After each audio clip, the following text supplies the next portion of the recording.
Okay, so hi. This slide is going to be about a more serious topic. First of all, things out of the way.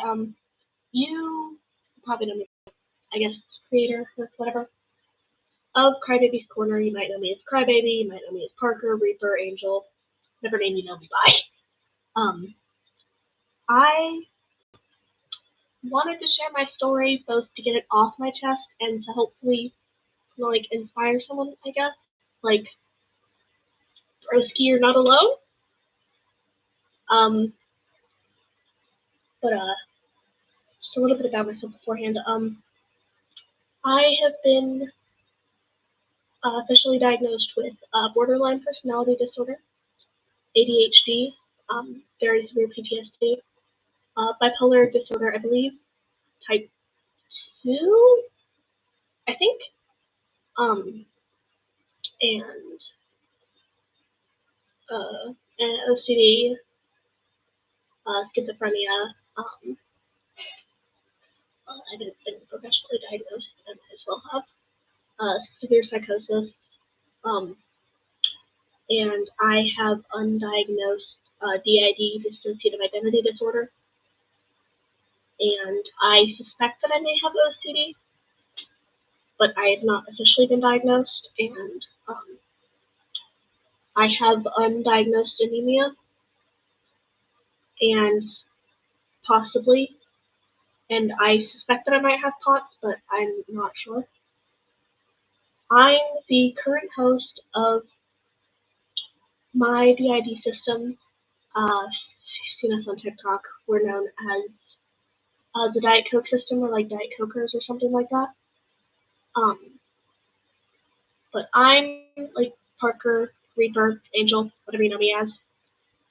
But this is my story. I'm 18. I turn 19 in I think a month. And yeah, I turn 19 in like a month. Just please read the description. Please. I covered like a lot of very extremely triggering topics. Like extremely triggering topics. I have a lot of extreme PTSD. And fair warning, since I, kind of have two dissociative disorders, there may be gaps in the storyline and stuff because I've blocked out the majority of my childhood, so there's probably going to be gaps and stuff. Okay, I'm gonna start. I guess just gonna start I was a kid, right? Like a little kid, like little, from the ages of I'm gonna say 5 to 7, if I'm correct. I lived in England. I lived in Yorkshire area, and I went to this primary school there. Take a break, mate. It was just I think it was this private Catholic primary school. Anyway, child exploitation laws were a lot more lax. I mean, either that or my parents or fucking the school were just breaking the law, which could have been just as likely, let's be honest. But anyway, there were a lot of times that I just kind of got brought to school. I keep in mind I was 5 or 6, 5 to 7 at the time. Just completely naked, and they would drive me there, and my parents, my lovely parents, would just kind of laugh as they drove away after dropping me off at my primary school, completely naked, and more essentially at the mercy of the people there. But I'm just sad. I got bullied a lot at that school. People are assholes, but I got bullied a lot at that school. Excuse my stutter. I have it obviously, but like I don't know. Anyway, I got bullied like a lot at that school, like a lot. Like kids would like tease me, push me over, throw shit at me. And it was all because I wasn't born in England. I was born in America, actually. When I was born, I lived in the same house that I live right now. I mean, it looked a lot different, but like, I lived in the same house, believe it or not, when I was born. From the ages of like birth to fucking, I want to say birth to like when I was like fucking right up till we moved to England, I guess. Anyway, I yeah, I was bullied a lot. I don't remember a whole bunch from that period of my life, but I remember like as far as I can remember, parents always yelled a lot. They've always argued. Um, there were a lot of punishments I had as a kid, like the stupid soap in the mouth thing. Like fuck, I would get soap in my mouth, hot sauce, fucking. What other thing? I get like soap bars that I would be forced to bite down on. Fucking food that I hated, like couldn't stand, like I would throw up and then get in trouble for throwing up. Hot sauce, fucking what else? Hot sauce. I think it was just a fucking raw onion one time. And like lots of hands were raised to me as a kid. I like as a kid, I got hit quite a bit. Like spanked, hit, hair pulled, all that shit. Um, and it wasn't even normally like just the open palm hand thing. It was normally like it was normally like the belt or the wooden spoon. Fucking marks I'd have on my ass for like a solid week afterwards. And just generally, a lot of the time, like I would get like yanked by my hair places and shit by my parents, but I mean, eh. And got yelled at like a lot. Like I would either get yelled at. It's kind of weird. It's like my biological father, very bad anger, like very bad anger issues. Also has bipolar. Um, same cluster as me, I believe. Correct me if I'm wrong though. Same cluster as me, I believe, but yeah, and he yelled a lot. He was mainly the one that hit and stuff. But like he yelled a lot, he screamed a lot, he like got in my face a lot. Like a lot. Um and like I get yelled at for like a lot of little tiny things. Like I'd accidentally spill something, right? And like I just like, immediately get yelled at. Keep in mind, very tiny child. Um but my mom used the silent treatment and would just ignore me for like hours, couple of times days on end. Still does. Some of the stuff is like still ongoing, but like not as severe. Because yay, I'm 18, I can press assault charges now. Anyway, but that's how it went for like actually most of my life, pretty much all of my life actually. Anyway, but fast forward to when I was like 8, I think. Yeah, I was like 8. We lived in Colorado, right?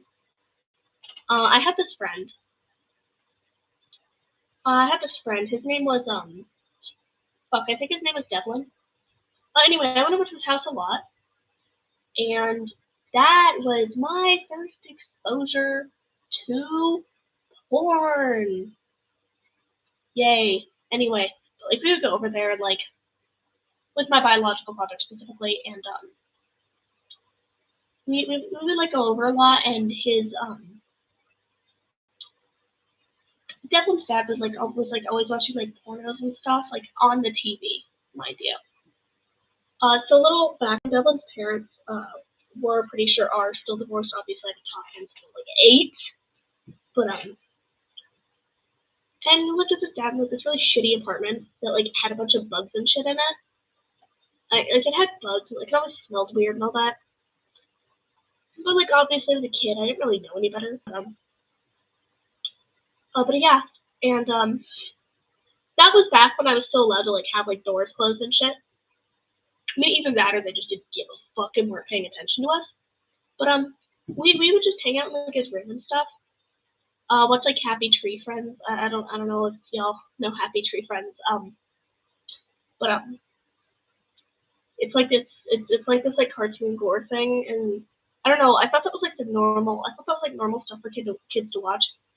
Cause like I grew up on like Family Guy and Happy Tree Friends. I grew up on like Family Guy, Happy Tree Friends, Creepypasta, stuff like that. And we were just watching Happy Tree Friends one time. Just sitting in his room like normal. His brother, not gonna name. Actually, can't remember his brother's name. But brother was in his room. Devlin and I were in his room, chilling, watching Happy Tree Friends, watching fucking squirrel get decapitated. I guess I don't remember what was happening on the screen. Side note: there's like this very vivid memory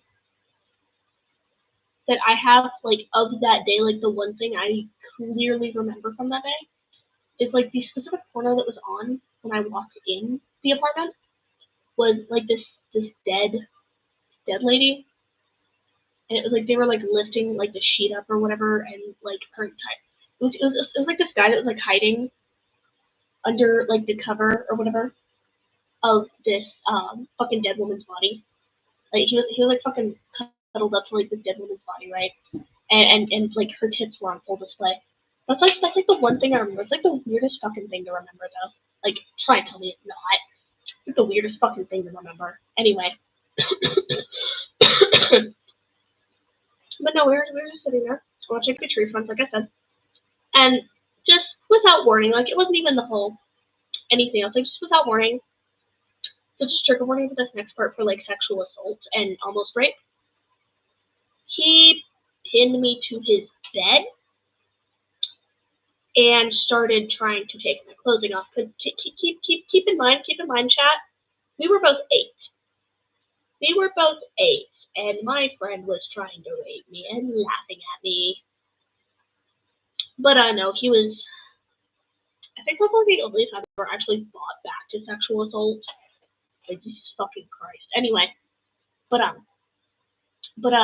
he was like trying to take my clothes off, fucking grinding against my, you know what, my mangina.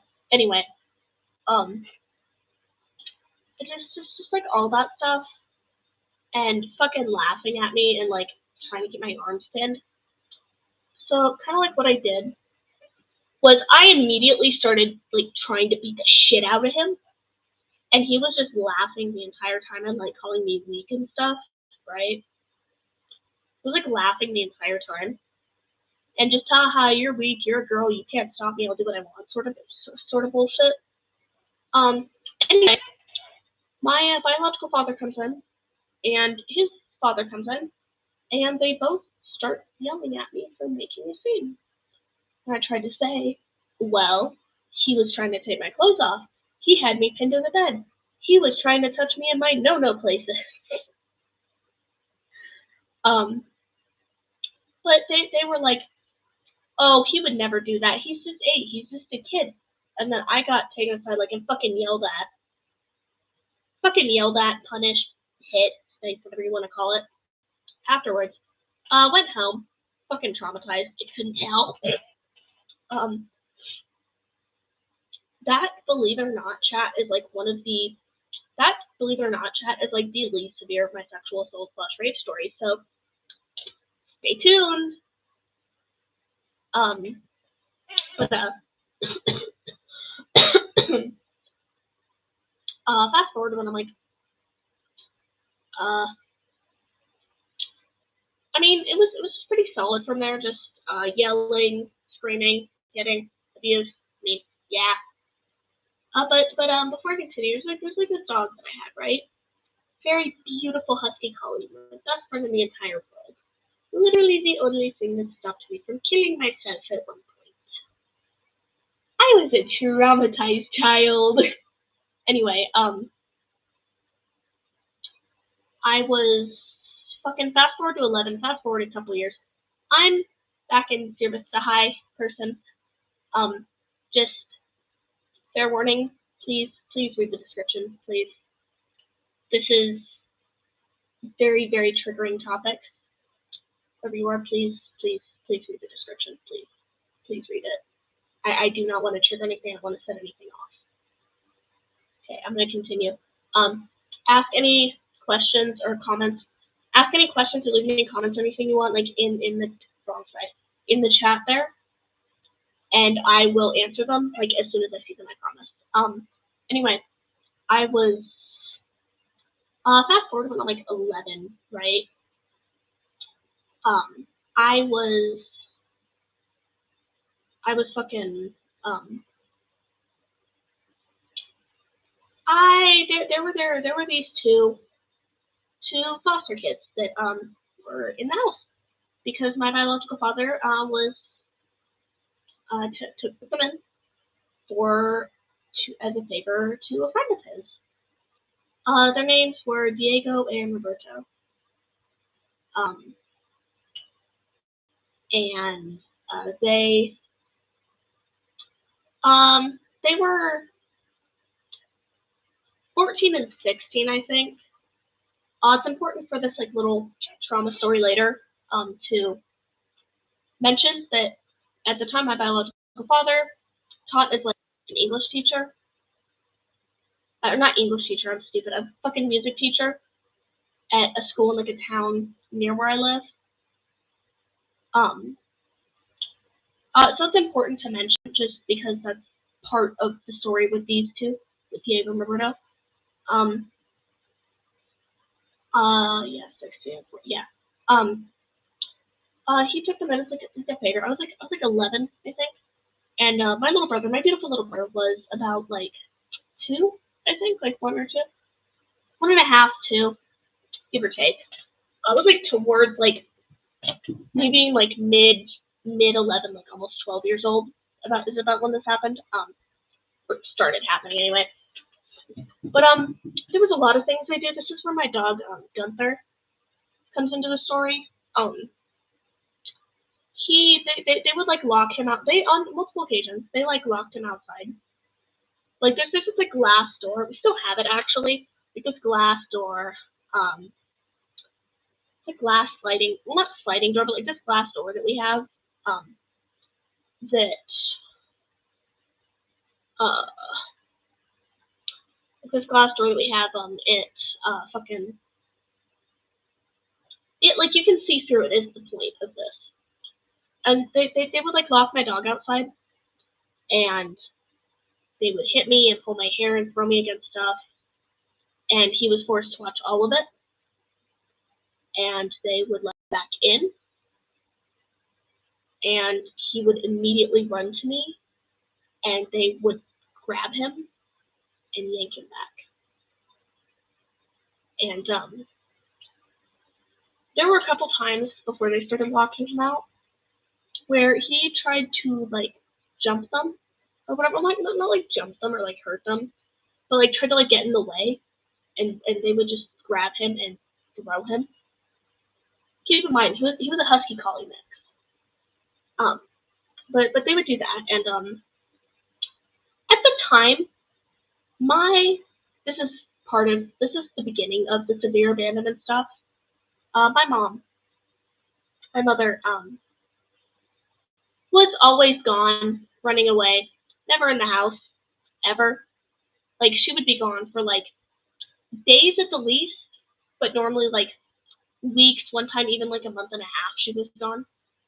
And my biological father was always chasing after her and trying to find her, so he would also be gone for like days to weeks to like a month and a half. And fuck, what was I gonna say? And I was like 11, 12 at the time, raising my 2-year-old brother, and I barely slept. I'm gonna be so fucking dead. I like barely slept. He slept in my room for the most part, and like they would be there to like Roberto and Diego would be there to fucking I guess babysit or whatever. But like they would always leave stuff out that was like very dangerous for him, knowing that it was extremely dangerous, to get me in trouble on the few times he got hurt. A few times my little brother got hurt. And they would always leave like huge messes in the house, they would break shit.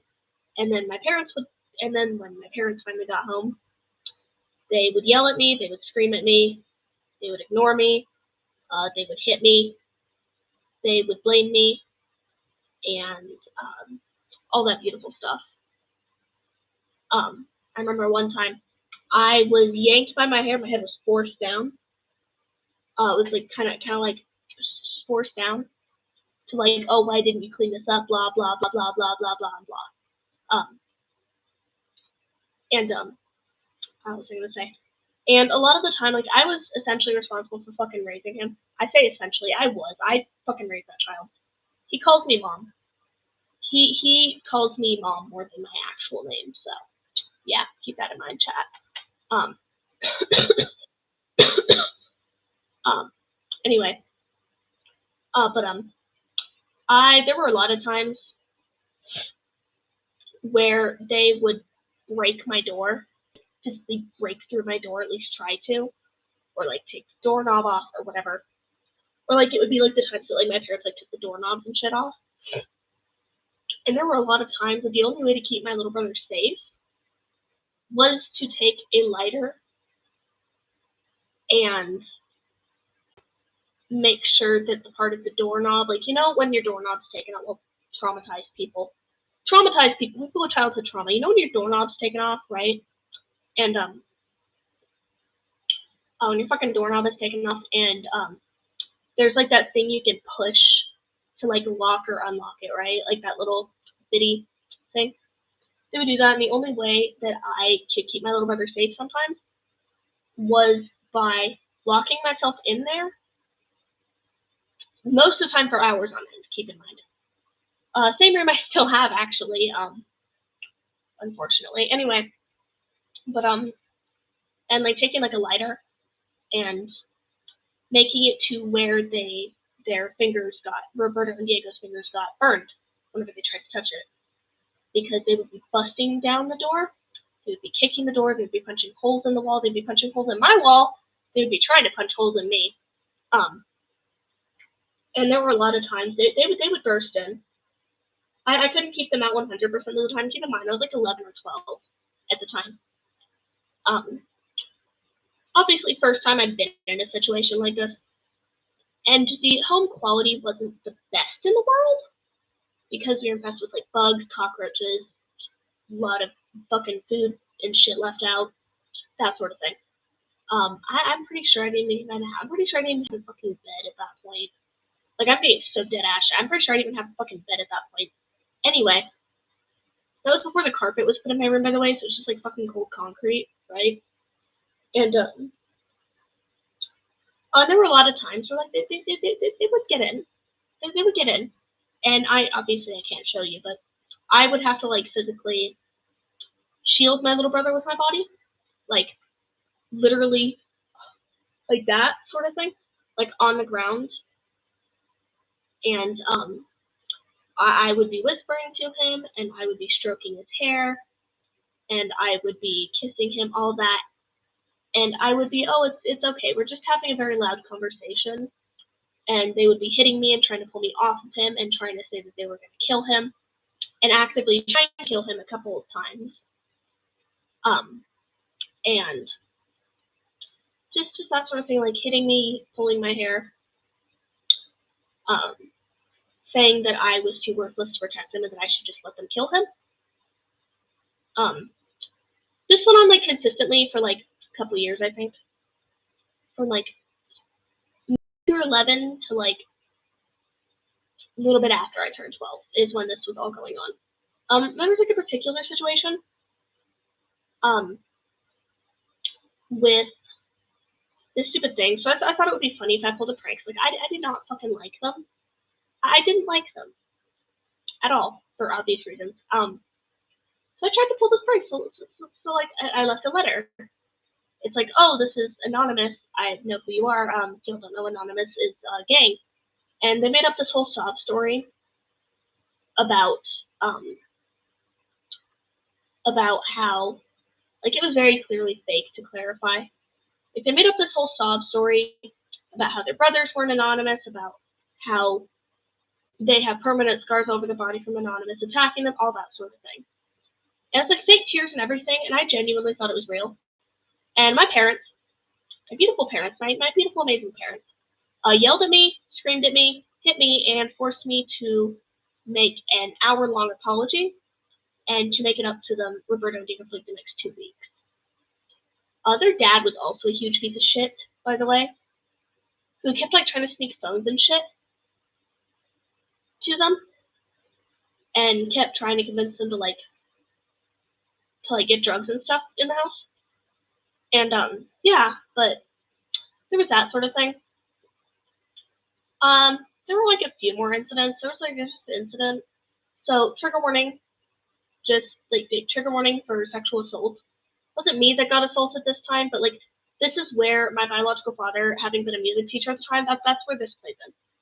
By the way, it was at the school. He was teaching at Diego and Roberto's school, and Diego had this girlfriend. Can't remember her name obviously, but it was choir, and they were just singing. They were standing next to each other, and he was roping some more questionable parts, like groping, fondling, that shit, like after she explicitly told him to stop. Like after, like, she was in tears, she was sobbing, she was shaking, all that stuff. And my parents, beautiful, lovely parents, still let those assholes stay. Anyway, not bitter at all. Anyway, so keep in mind, while this was happening, I also had to cook all the meals, keep my little brother fed and clothed, keep CPS off her back, had to keep everything clean, suffer kind of like the blunt of everything. This is also where like my self-harm addiction started. I would like grab, I can't remember what it was. I think it was like little bits of glass that I would use, like broken glass that I found. Just like cat scratches and stuff is how it started. Or like either that or like old razors I found, sort of thing. But that's where it started. Also for context, before I get into like this next little part, I was raised in the Mormon Church.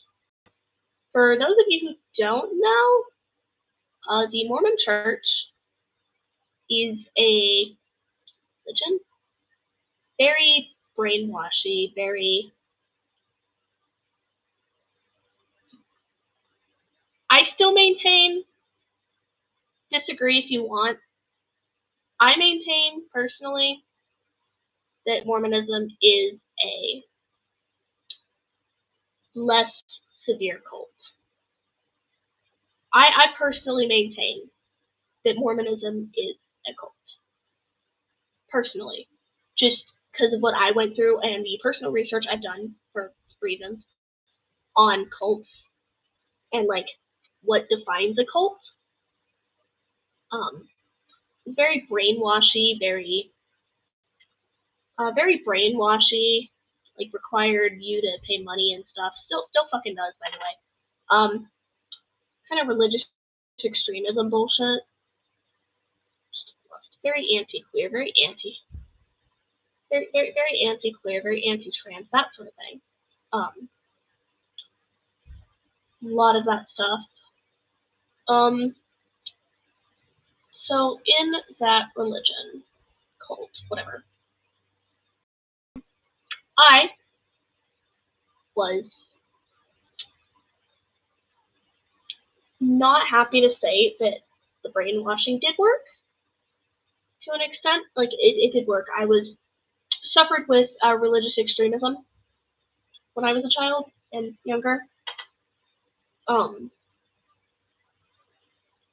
what was I gonna say?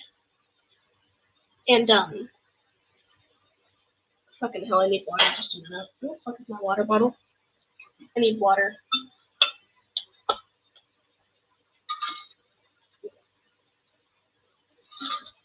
Anyway. And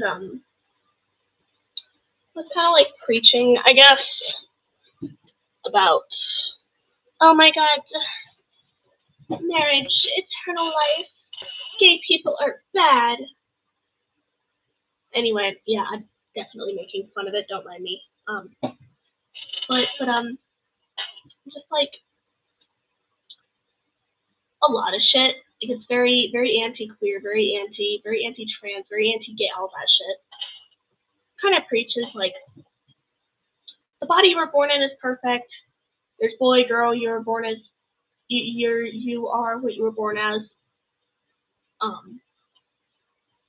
Marriage is between a man and a woman, and it's sinful. It's not, like, it's not outright said, but like it's very, very, very much implied that if you're queer, or like if you're queer, or if you're gay, trans, anything, that you will fucking not be welcome. And that, oh my god, God's not gonna love you? Straight and cis. Well, God can fucking suck my ass. Anyway, not gonna get into that right now. But that's when I was starting to realize that, or at least on some level, that I'm queer. This is before I knew what trans was, by the way. Before I knew what like being trans was. There was this girl, not gonna say names for like fucking obvious reasons, but she was there, and she had a very shit home life too. Very extremely homophobic. My mom, we dated for like a couple days, and broke up because her mom almost found out and threatened to kill both of us if we were queer. And I don't have the scar anymore, but I kind of cut her name into my arm, like right here, I think, ish, like right here, either that or like on my lower arm. But that's kind of how it went. It was my first girlfriend, I guess. My first girlfriend when I was like, fuck, this was when I was like 13, I think, by the way, the reference chat. When I was like 13. And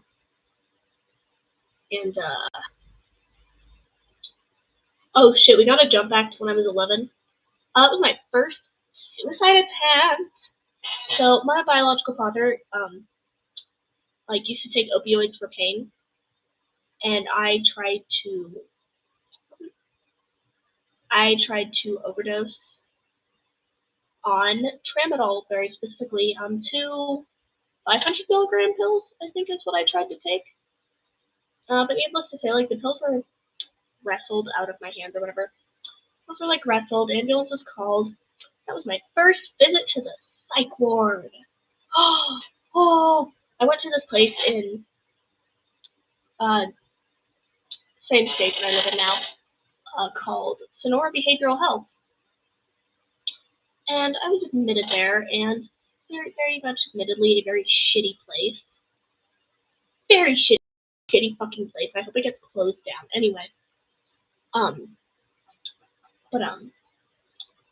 Just a lot of stuff, like, for context, like, this is what psych wards are normally like, at least, adolescent psych wards. The blankets are always scratchy, extremely thin, and they don't ever cover your goddamn body, no matter how fucking small you are. Anyway, and the pillows, you'd literally be better off with no pillows. That's how goddamn stable they are. The beds are, you'd be better off sleeping on the floor, but like obviously you can't sleep on the floor, darling. It's not safe. Anyway, and then for the most part, there was like this one place, like the food was okay, I guess. But the food at Sonora specifically was shit. Like very much shit. Always has been, always will be. You weren't allowed to go outside. There were bars on the windows. Staff checked in every 5 fucking minutes to shine a goddamn flashlight in your face. Anyway, you had no privacy. You were like always being watched.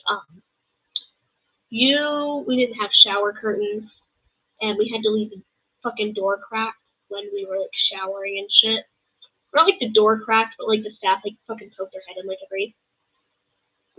every fucking 5-10 minutes. Like Trian strangled herself with the shower curtain. The toilets were always like in every place I've been to. Solid, freezing cold fucking metal. Sinks, freezing cold, solid fucking metal. Showers, freezing cold, solid fucking metal, and you got 1 bar of soap, motherfucker. You got 1 bar of soap, a fucking shitty, and then fucking 2 shitty bottles of, like 2 shitty fucking hotel-sized bottles, tiny ass, like the ones that are like this big, of lotion and shampoo.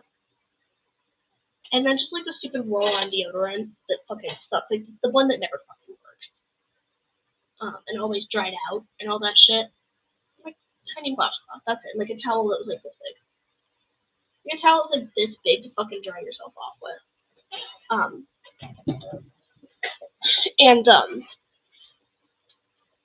So I was very skinny. I was like 11 or 12 or whatever. And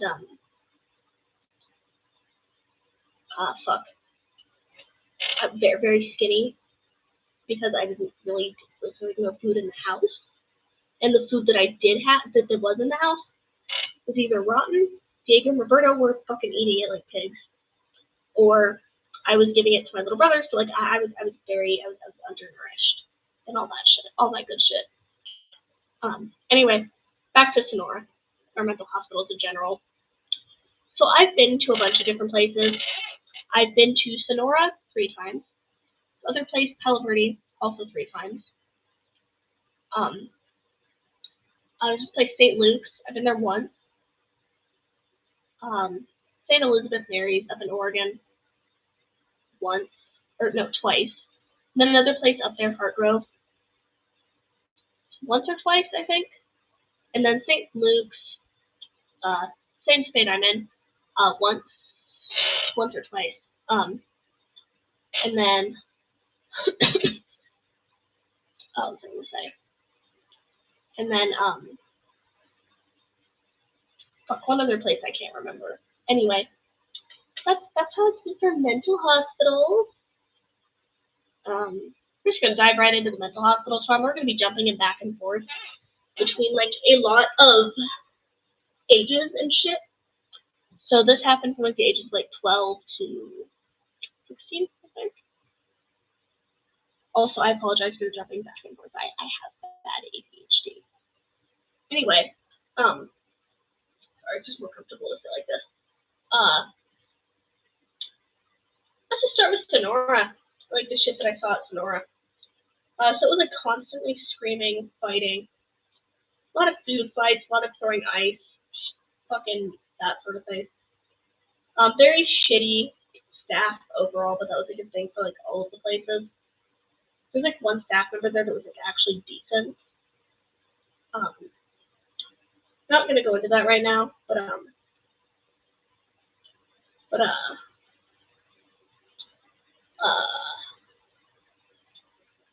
what was I gonna say?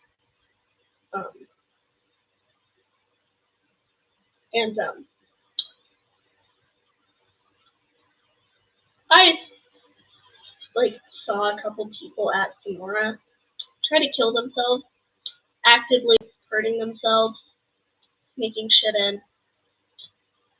potentially starving themselves, that sort of thing, all that shit. And then at like Palo Verde, it was like better, I guess. Like it was like good the first couple times. Like it was like good like the first time or two that I went there. Oh no, fuck! I went to Palo Verde 4 times. Anyway, it was good like the first couple times I went there, but like it went downhill as fuck. Like it went downhill as fuck. Like I'm not even kidding, man. But the shit that I saw there, again, like yelling, screaming, ice fights. One asshole that worked there. He's like a pretentious fucking asshole, and like literally none of us liked him at all.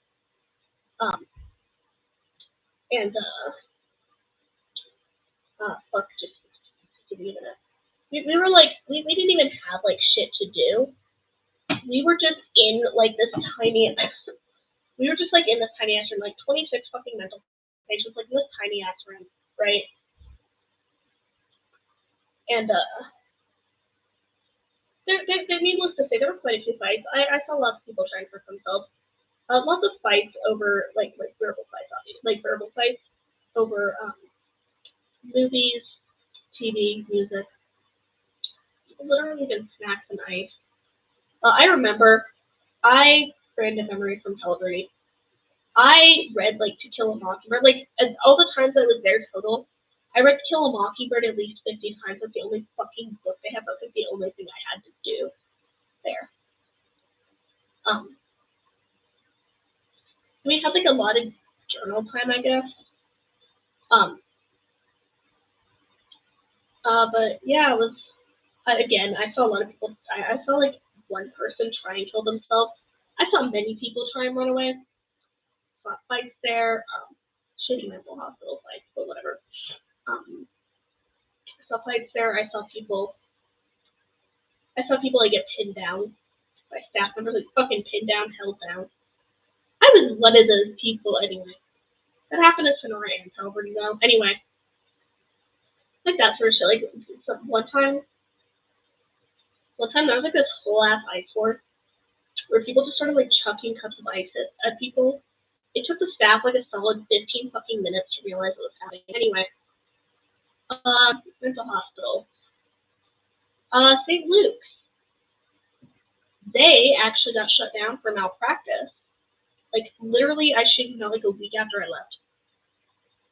The staff there would mentally, verbally, and a good amount of the time physically abuse patients.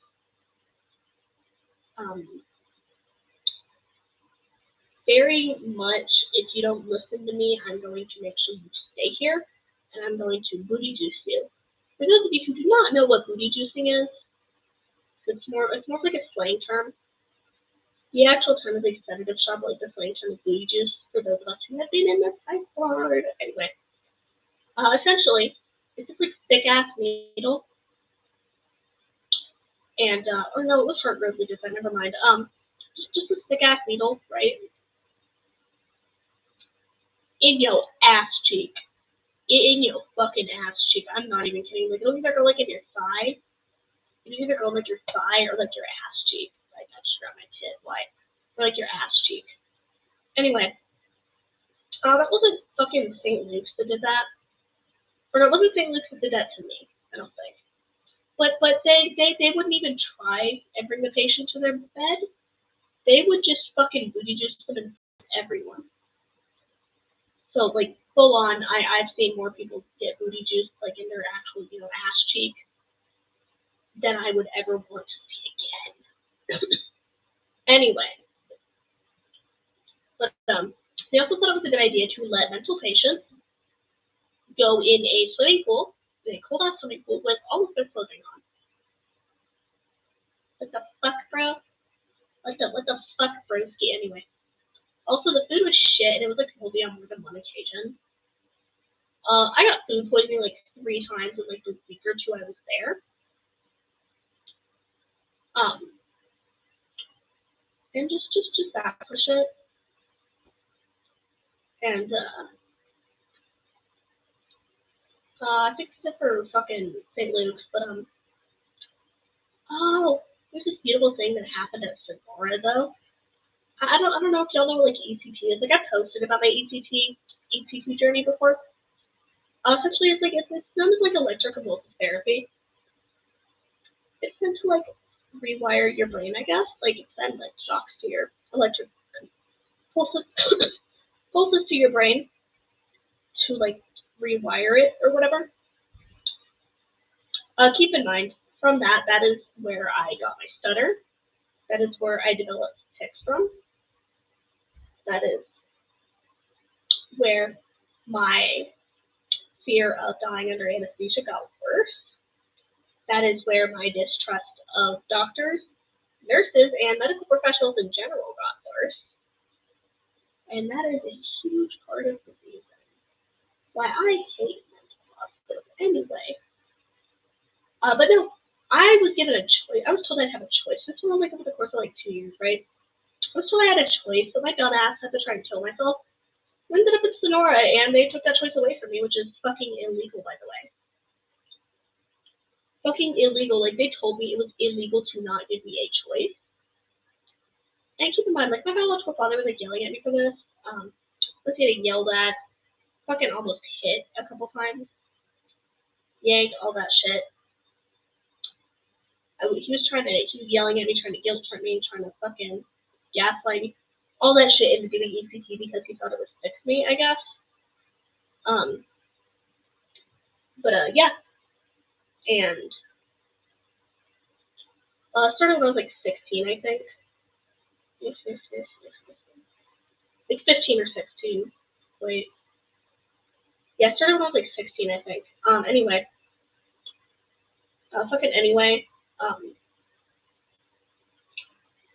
Essentially, the first time I went under, I woke up and I could not breathe for like a solid 3 minutes, and I legitimately almost died. Like I almost had to be. I was this close to having to be rushed to the hospital, and I had a full-on fucking panic attack. Like the second time I went in, I had a full-on panic attack. I was shaking, I was sobbing, I was screaming. I was in and out of flashbacks. I was choking on my own tears, choking on my own snot, choking on my own spit, actually. All the laying like a cold-ass room on a cold-ass bed. But yeah, where my tics got worse. Well, before I developed the tics, my stutter got like 10 times worse. Yeah.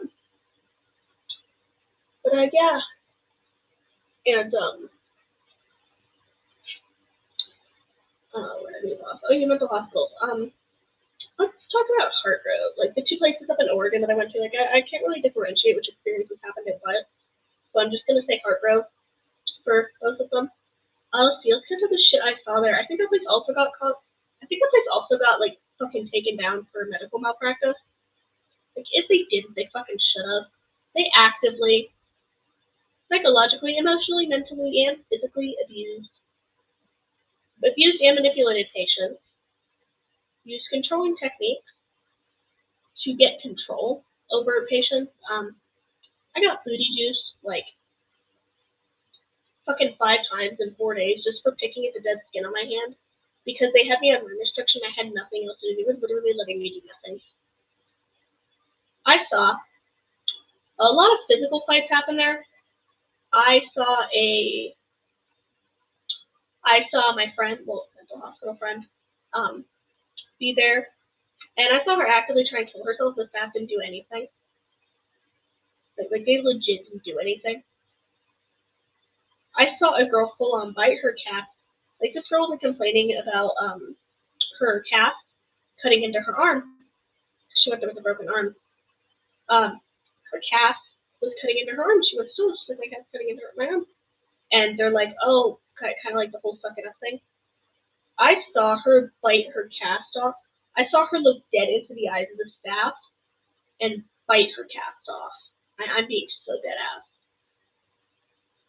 Like she full on ripped that cast off with her fucking teeth. And the staff just stood there and watched her do it. I was put in solitary more than a few times while I was there. Let me think. Yeah, I like booby juice a lot. And, again, a lot of physical fights. I once saw my friend of like a couple months full on get chunks of her hair ripped out of her head, and the staff didn't do anything. Like, she was full on getting beaten, having chunks of hair ripped from her head, all because she asked someone to move out of the way.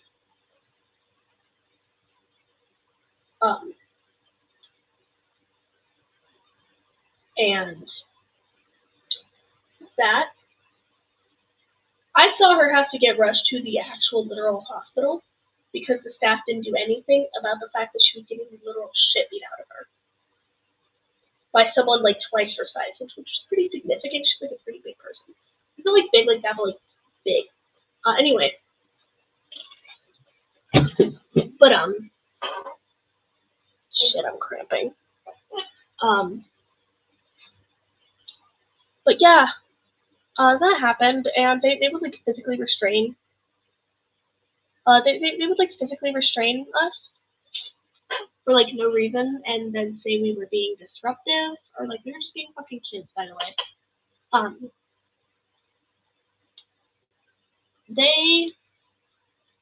there were two modes. They would either monitor everything except the stuff that actually mattered, or they just wouldn't do anything. Like they wouldn't monitor anything. That was those places.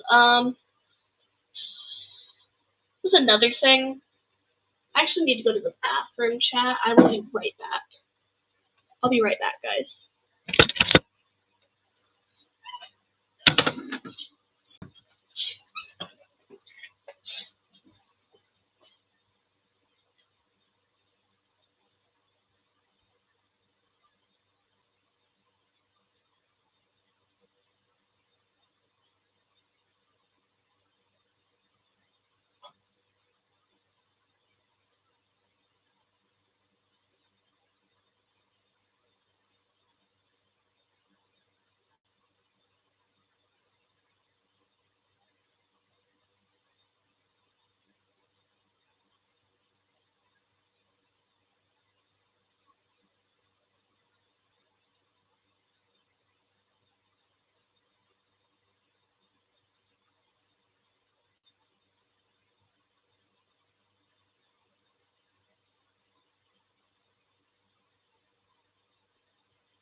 Okay, sorry, I'm back. With how long I've had my eating disorder, like, fucking hell, stay in one place. With how long I've had my eating disorder, like, my body physically cannot process food, hardly. So whenever I eat, like, more than, like, a little snack, it immediately goes through and I will be cramping for a while. Anyway, back to my story about me and my trauma and why I'm very fucked up as an individual. Anyway, oh my god, Sonora, right? Another thing that happened was this fucking stay in place camera. Anyway, another thing that happened while I was at Sonora is I got the call that one of my close friends, while I was in the mental hospital, while I was in Sonora, I got the call that one of my close friends had killed himself. Of course, my beautiful mother did not tell me which friend it was. Keep in mind, I've had incredibly suicidal friends like my entire life. So there's a friend that could have been. But I found out and I begged and cried and sobbed and guilt tripped, gaslighted, and both guilt tripped, gaslighted, and coerced the literal person in charge of discharging to let me out to go to my friend's funeral. I was there for a suicide attempt. This is when I was like 14. I was there for a suicide attempt, by the way. Can't remember which attempt it was, but yeah. Because a little bit of context for, I think like 5 years-ish, I was quite literally addicted to attempting suicide. So I've attempted over 30 times in my life. The fact that I'm still alive is fucking weird. Anyway, but yeah, I was let out and I went to my friend's funeral. I went to my friend's funeral because he killed himself. And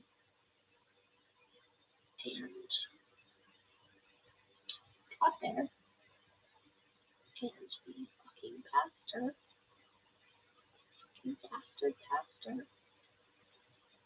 was shit talking my friend and saying that my friend was going to burn in hell. This was a friend that was the reason I did not successfully kill myself at the age of 12. He was the kindest, sweetest boy ever. He was the kindest and sweetest boy I've known. I actually plan on getting a tribute tattoo to him, for him. And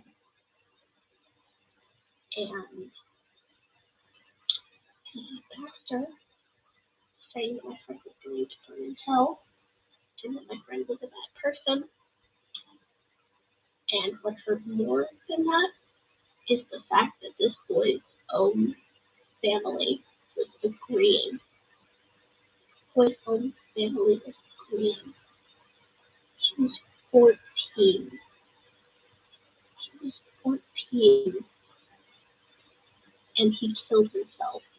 His family was agreeing with this fucking pastor that he was a bad person and that he was going to burn in hell.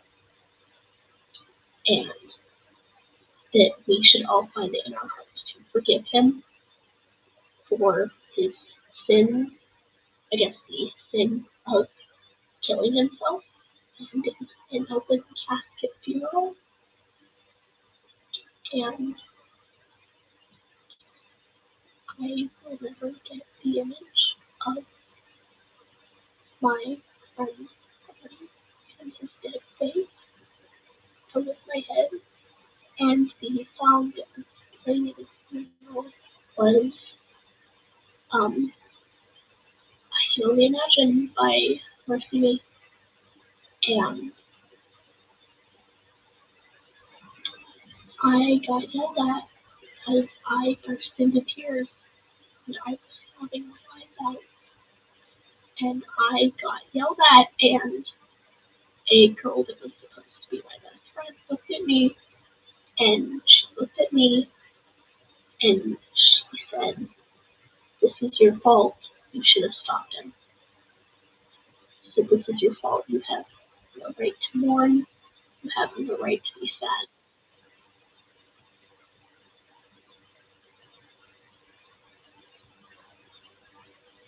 Keep in mind, I still live in the same house that 99% of my trauma occurred in. It's so hard to get out anyway. There was this residential I went to,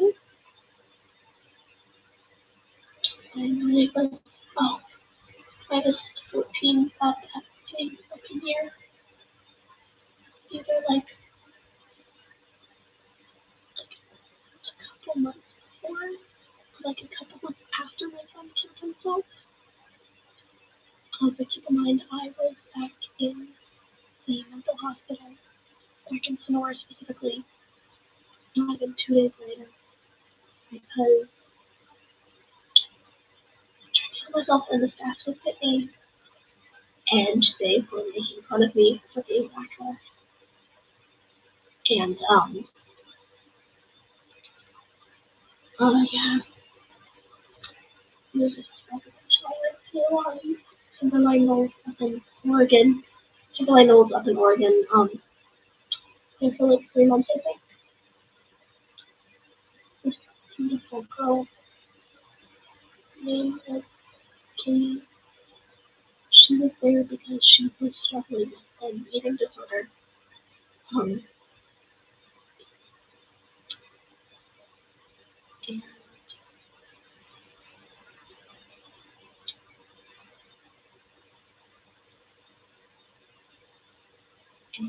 we dated for like a couple days,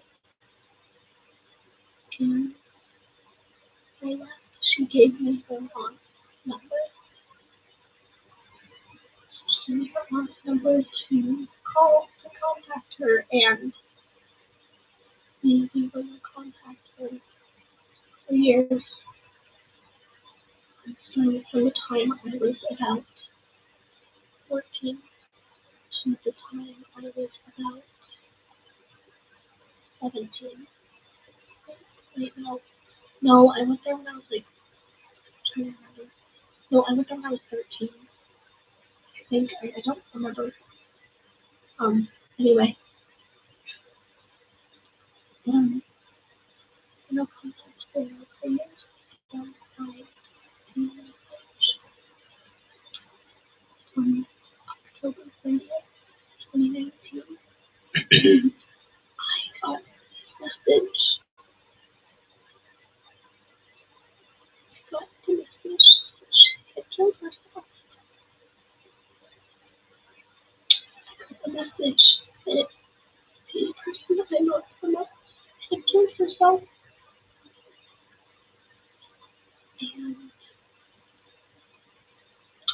And, I went into a really bad state of delusion, refusing to believe it, seeing her everywhere, hearing her voice in my head, all that stuff. And I went in a state of delusion that lasted months, convinced she was still alive, convinced I could save her, bring her back.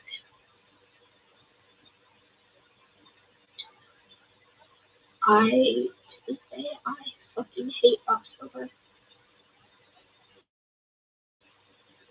because of that. Yeah, and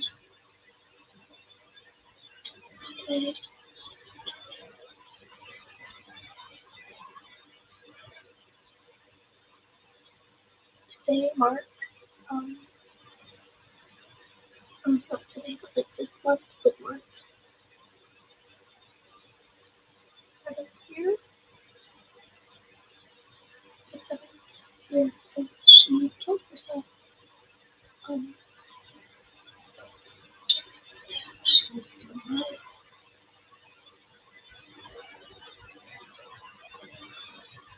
She was still alive.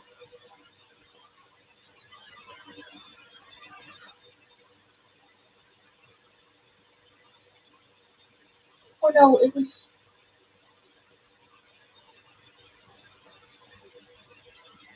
She was still alive. She would be 19. Still alive. She would be 19 this year. Died at the age. Died at the age.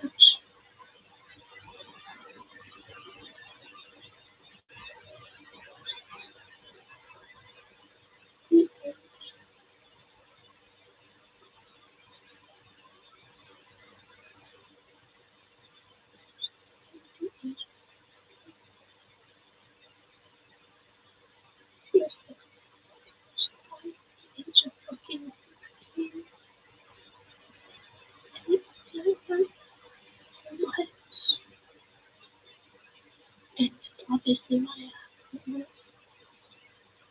we'll probably never see this, and if they do, they won't make it as far as I can say this. I am a picture her, and I'm so fucking worried that I'm going to lose them the same way I'm so worried. And we should keep going with the story. And I was 14 with her. A couple months before, or like a couple months after, my friend had killed himself. I was at the house of a couple of friends of my biological father's, and they were extremely drunk, and they sexually assaulted me. They were touching me, kissing me, groping me, he's partially undressing me.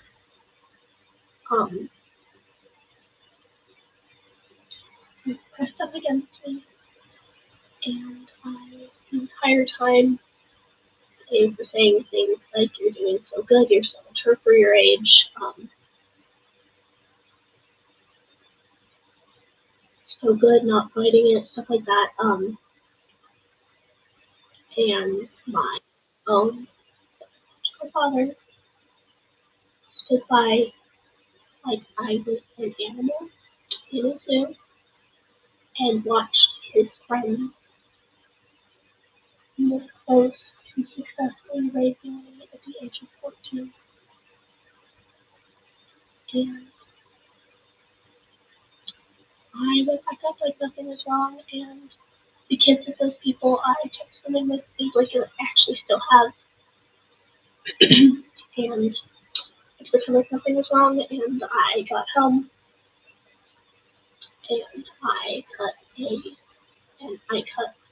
so deep into my chest, wrong side, into my chest, that I spit like up to about this much of my pinky and just barely touched the bottom.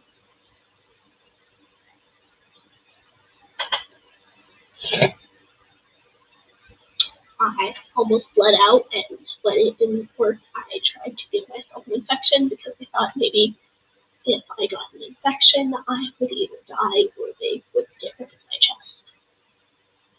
It didn't work despite my best efforts. And apparently, it's not something you question.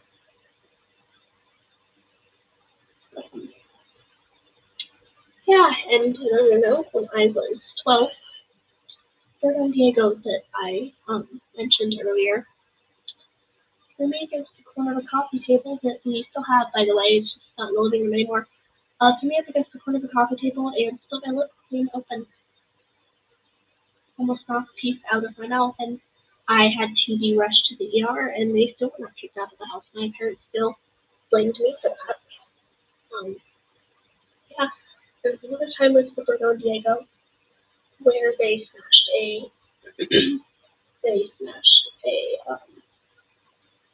dustpan on the floor and tried to say that my biological father had broken it over their head to try and get CPS to take us all away. I dealt with CPS so many times in my life. I never want to deal with them again. Anyway,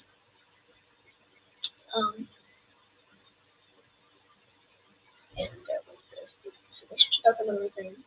I was like 13, I think, with this girl, Allie, or Alice, whatever. She sexually assaulted me on multiple occasions. She made me change with the door open so that her older brother and dad, if they left mine, could see me changing. She tried to convince, she was able to convince my friend, or other friend, while they were under the influence, to sexually assault me. Constantly put me down. Told me on multiple occasions to myself.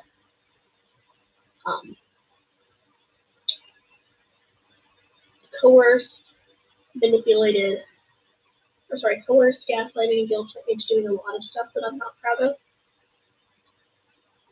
Actively was always either shaming me or glorifying when I cut. And consistently fat shamed me all the time.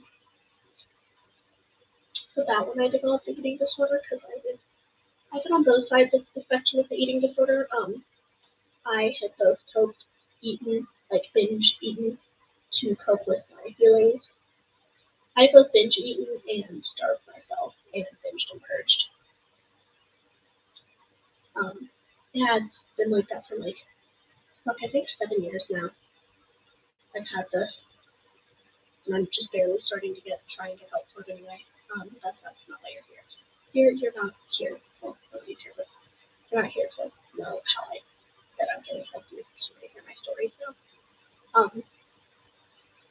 and when I was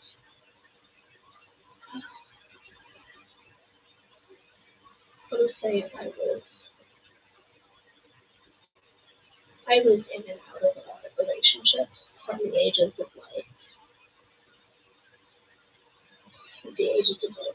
15 to 17. I was in and out of a lot of relationships. Didn't feel like I was worth anything if I wasn't in a relationship. I went through a lot of relationships. There was this relationship with this one with this guy that I think this guy was the one with this relationship. I was like 16. We dated 3 times, and he was very angry, very aggressive, didn't really give me a whole lot of attention, didn't like talking about like normal couple things, I guess. Like not even the sexual stuff, like just anything in general. We were more like friends than we were actual people. And we broke up. We got together and broke up 3 times from the same argument.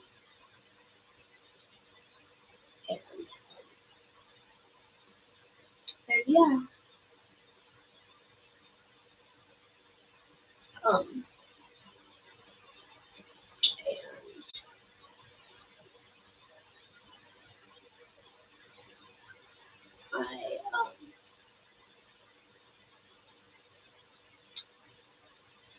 And I've been in and out of a lot of relationships, and for most of my life, I have been pretty much my entire life, from like 8th grade to still going.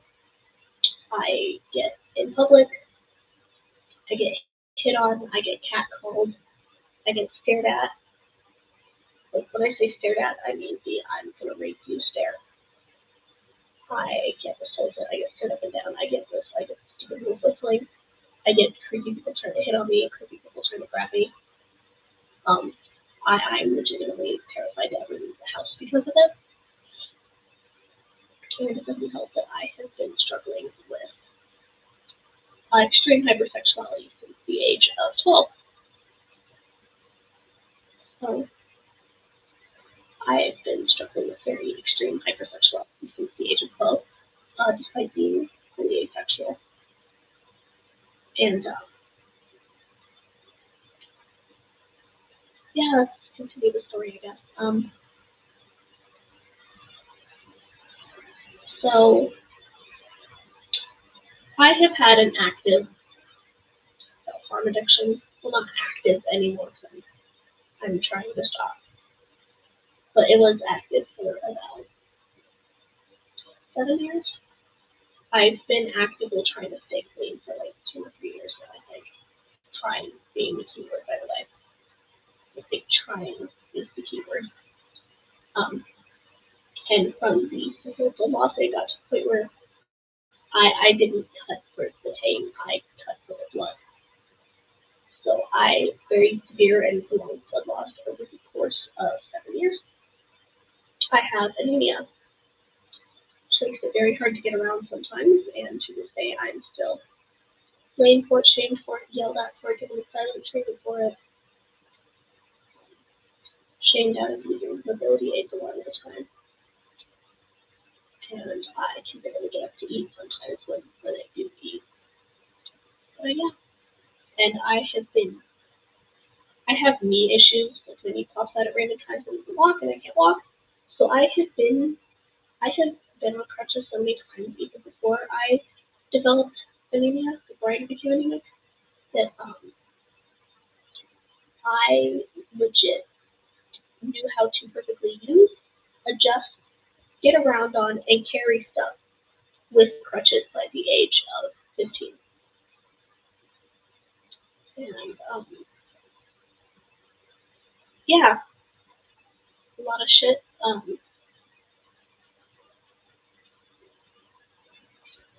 I was diagnosed officially with BPD like about a year or two ago, I think. The shit thing is it's a very demonized disorder. It is a very heavily demonized, stigmatized disorder. As is bipolar, as is most of my disorders, but that's not the point. And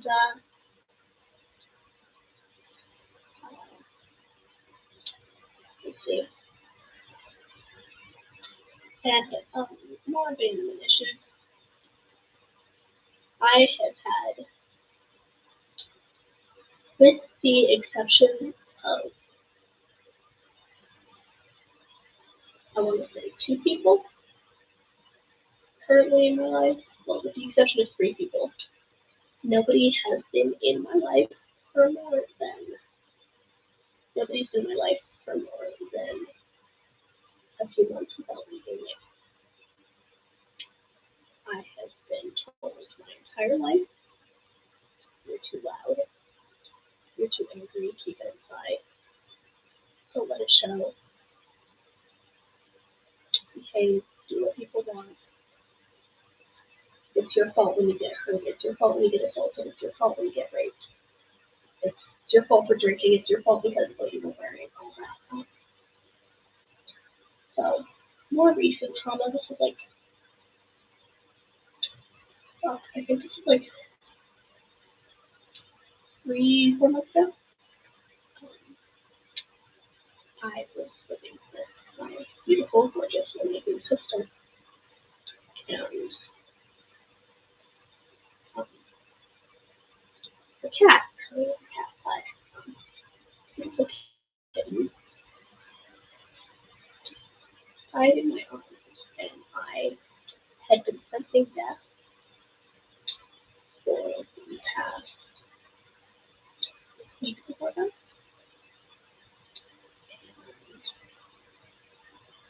Um, he died in my arms, and I went over to the house of a friend, just this guy I used to get weed from. Okay, my sister's cat died. I need to get out of the house. He died in my arms. I need to get out of the house. I come over and watch a movie. I said yes, and I went over there and watched the movie, and he tried to rape me.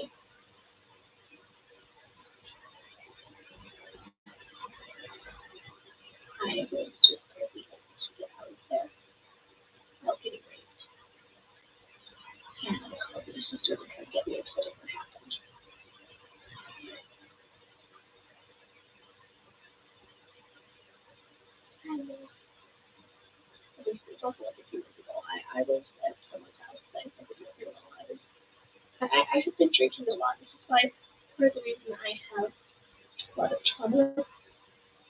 surrounding me personally being polyamorous. I was really drunk, and I was raped by the guy I was with. I was extremely drunk, but he wasn't. And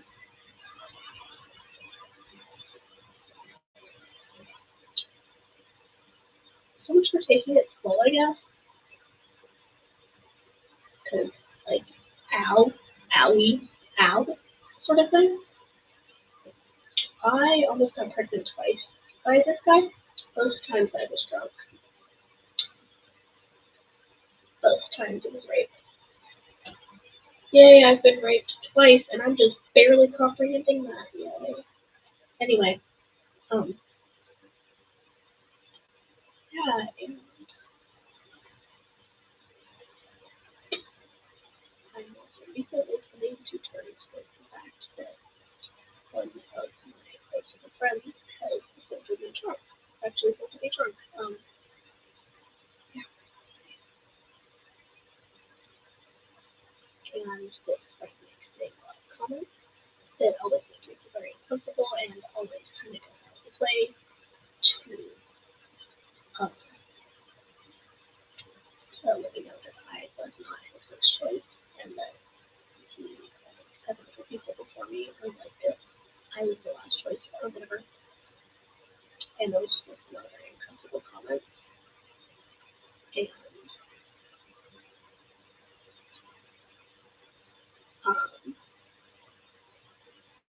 has a lot of times driven drunk with me in the car and almost crashed it. And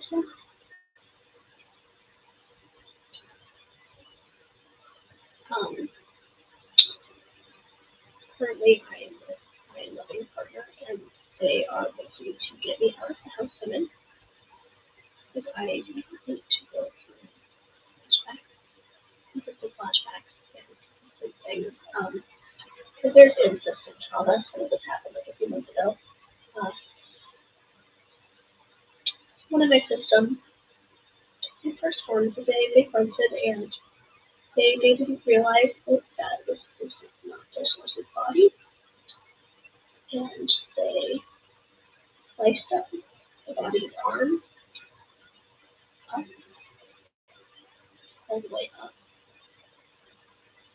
and the thighs, and almost bled out. Like, I legit came back in a pool of my own blood, the body's own blood, in a pool of my own blood. And I panicked. And this was like a month ago, a little under like a couple weeks ago. My headmate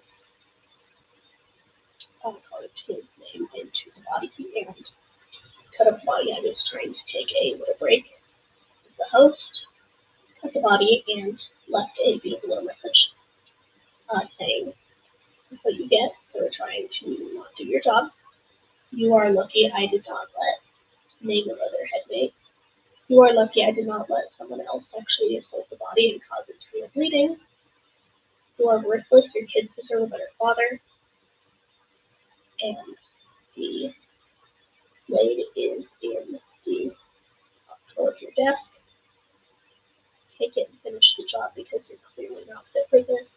And none of us deserve to live like this in this stupid body.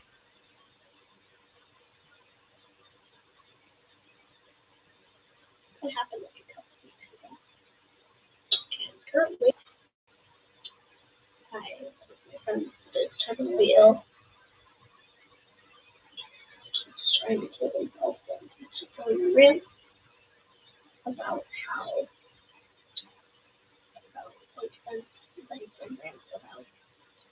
oh, I hope this is going to pass out. I die. I'm going to kill myself. I'm going to hang myself.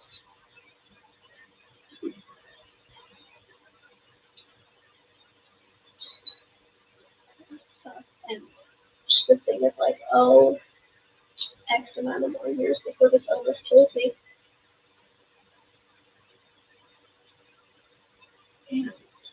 Yeah, I actually relapsed recently, literally last night.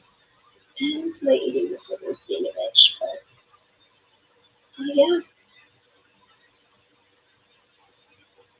here it is.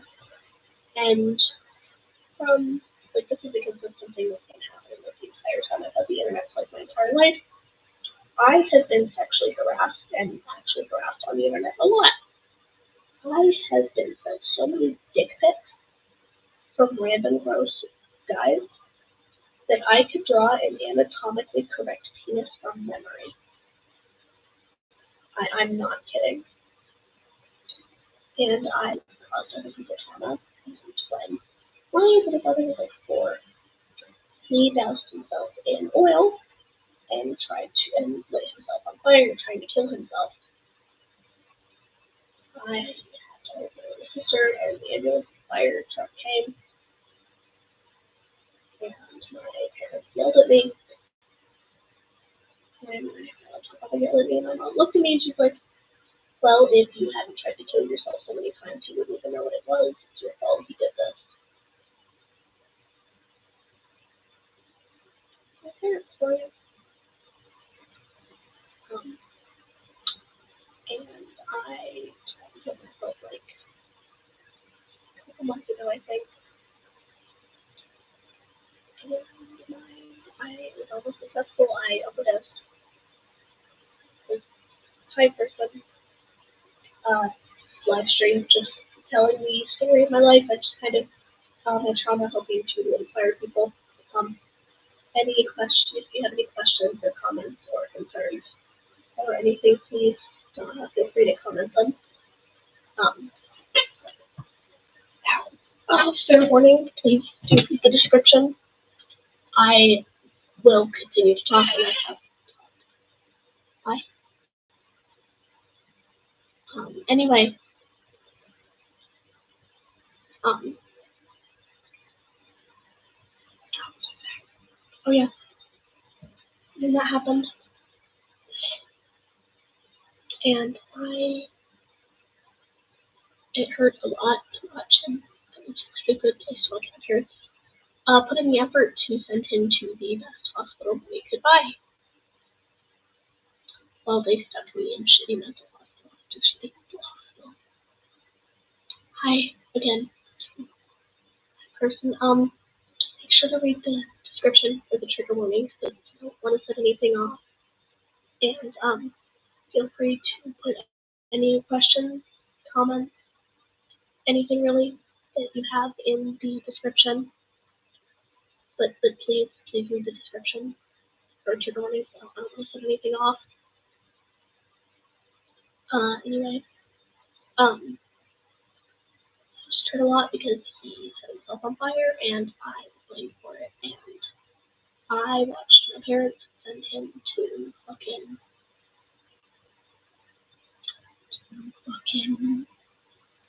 hospital money could buy, and they sent me to the worst rated places ever.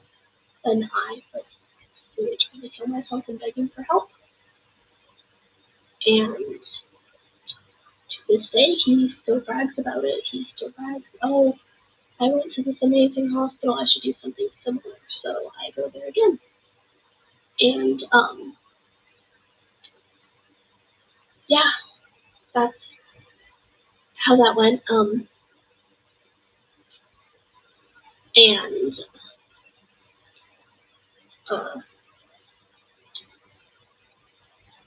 fucking so many people leave me. I watched the one person that I trusted the most tell me that I was too much to handle, and they would always ignore me and send me into slips. And they more recently, a few months ago, last me, and I was comfortable regressing around them. I was comfortable anything around him, and he left and that it was too much. And he was also part of a DID system, well, still technically. And I was not just cut off from him. I was cut off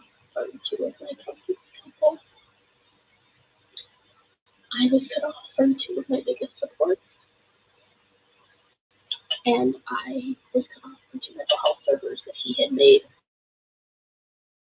that revealed fucking support that I had. There was support that I had, and it was ripped away from me. Yeah. And it's nice, I guess.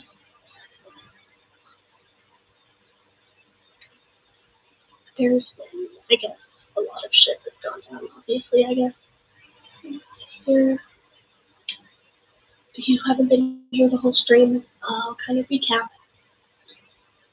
Hi, I don't know if you're a subscriber or not. If you are, welcome back. If you're not, hi. I hope you consider staying around for some of my less trauma-related videos that I post. But anyway, I go by like the names Reaper and Angel. I am the host of a DID system. The current host. I have BPD, ADHD, severe PTSD, schizophrenia, severe psychosis, anemia, suspected POTS, bipolar type 2, I believe. Type 2, yeah, I think it's type 2. And this stream has just been kind of me. My story, to recap, I guess, I had to raise my little brother in an abusive household when I was 12. Two people that I've loved had killed themselves, and I was blamed for both of those. I have been left by countless people. I have been assaulted, groomed,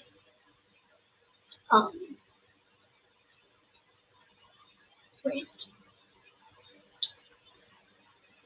catcalled, grabbed, groped, anything I think of in that context. Good portion of my life. I have struggled with hypersexuality ever since I was 12. I have had an active addiction to attempting to kill myself for I think about 3 to 5 years. I have had a self-harm addiction for over 7 years that I'm currently working on stopping. Like, I've had an active eating disorder pretty much my entire life.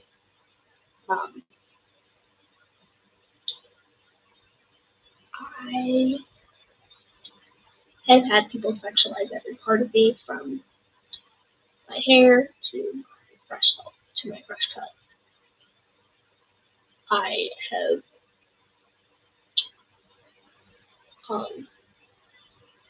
been on call with someone while they were attempting suicide before. I have a friend currently that keeps trying to kill themselves and has a terminal illness and says stuff like, only X amount of years left, or I'm going to kill myself tonight, I'm going to do it, I'm going to kill myself after sleep, like that sort of thing. I've been the therapist friend pretty much my entire life. The first time I was assaulted was when I was 8. The most recent time was when I was raped a few months ago, twice, and almost got pregnant both times. What else? Shit family life. My parents were divorced, although that's probably the best thing that's ever happened.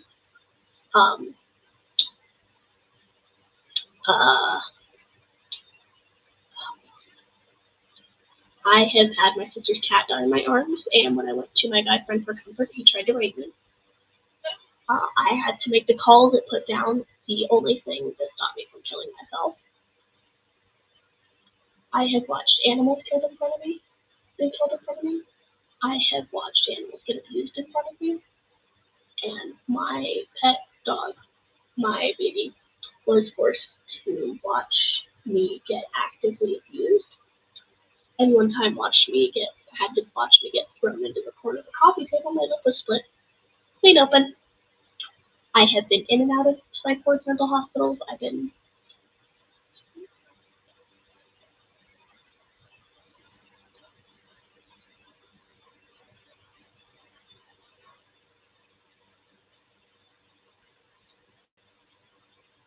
I've been to 5 psych wards, 5 different ones, but I've been in and out of psych wards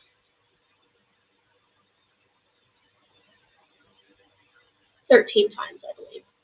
And I've been to 3 residentials. I've been to residentials in this state, in Oregon, and in California. And I've been to psych wards in this state and in Oregon. I have a very deep distrust of the mental health system due to the fact that I have been actively abused and manipulated in mental health environments for a good amount of my life.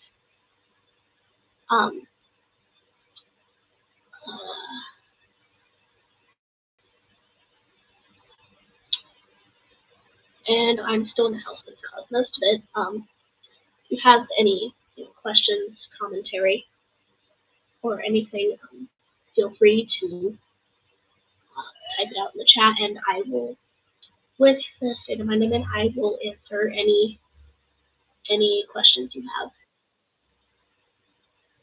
I will answer any questions, comments, anything you have, so feel free to ask. I also have a lot of religious trauma, specific trauma surrounding being queer, and I have dealt with religious extremism. And I was raised in the Mormon Church, which I wholeheartedly believe is a cult. A less severe cult than some cults, but still a cult. And I am 18, turning 19, I think. Yeah, turning 19 in a couple months, or in a month. And 2019, October 30th, the love of my life killed herself. And it's been 7 years since I met her. So she killed herself, and my friend, when I was 14, and he was 14, killed himself, and I had to stand by and watch as the pastor, the fucking asshole pastor, was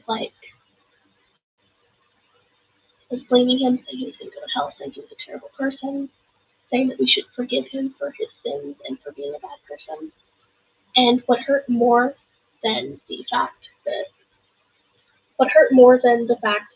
the pastor was saying that was the fact that this boy's own family was agreeing with the pastor. Yeah, I'm gonna stop for a minute to get some water. Where's the water? Found it. I guess I'll take the time from what I've said to ask you, are there any questions you have, any comments, anything about my trauma, about what you've heard?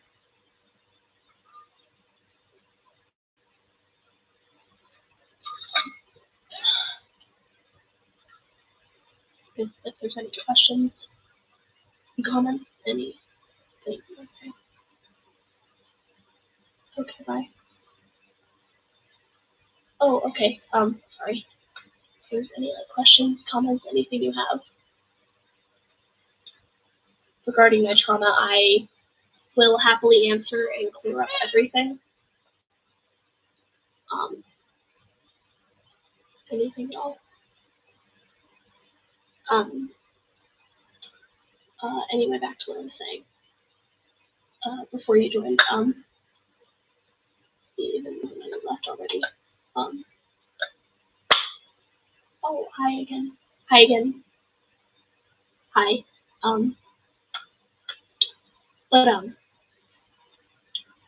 Back to what I was saying before I did my little recap, right? For some reason, I keep implicitly or getting shamed out of using my mobility aids and stuff that I need. And my eating disorder is sort of thing. Not doing so good. I don't think there's much else I really have to say. How's my current support system? Well, it's better, definitely better. I have my loving partner. Yeah, My partner's just kind of keeping me alive at this point. Otherwise, I would probably be dead. I would be dead without my partner. I'm not even gonna sugarcoat it. I am working towards finding a support system though. Um,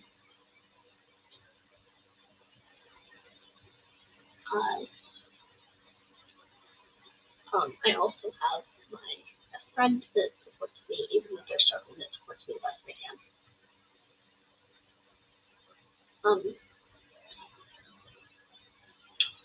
Are there any other questions or anything that you have regarding anything you've heard, even if it's not relevant or anything? Because I don't really have much else to talk about unless there's other questions that you have, or like comments, questions, concerns, anything really.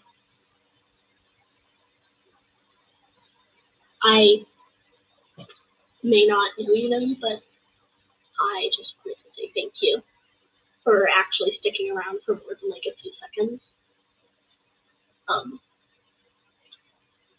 Thank you for sticking around for like more than a few seconds.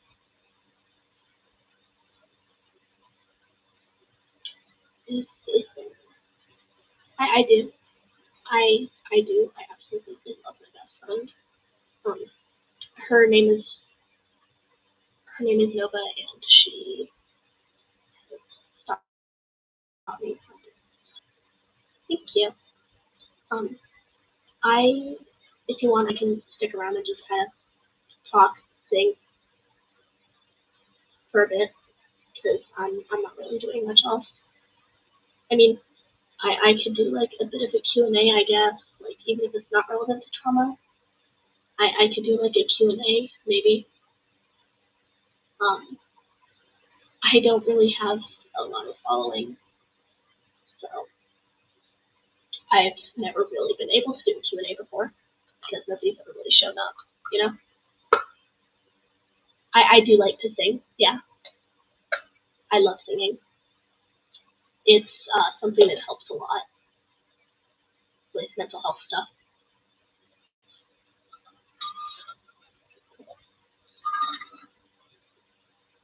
I do like singing.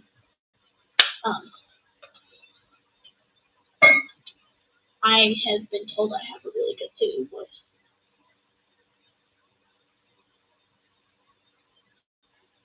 I've been told that anyway. I mean, I've been told that along with a bunch of other things, but I've been told specifically that I'm good at singing like more feminine voiced vocals, whatever songs. Um,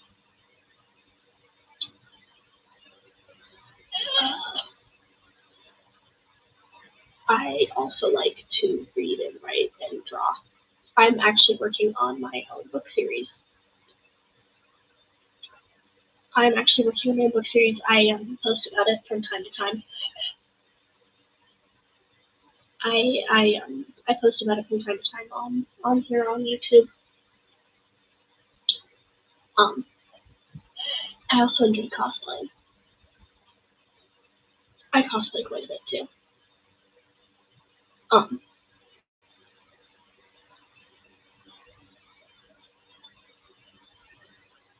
uh,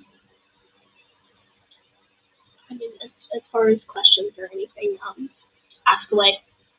I love answering questions.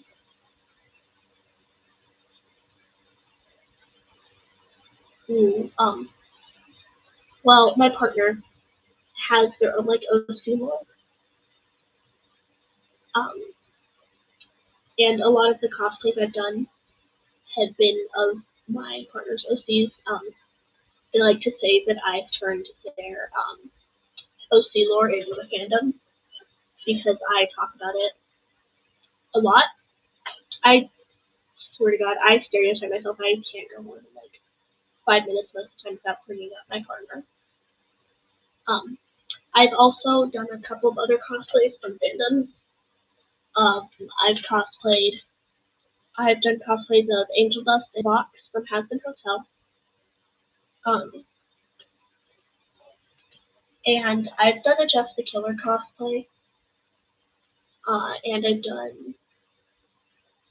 I've cosplayed a character from my book as well. A goddess character from my book. Her name's Abby. Most of that shit's on my TikTok though.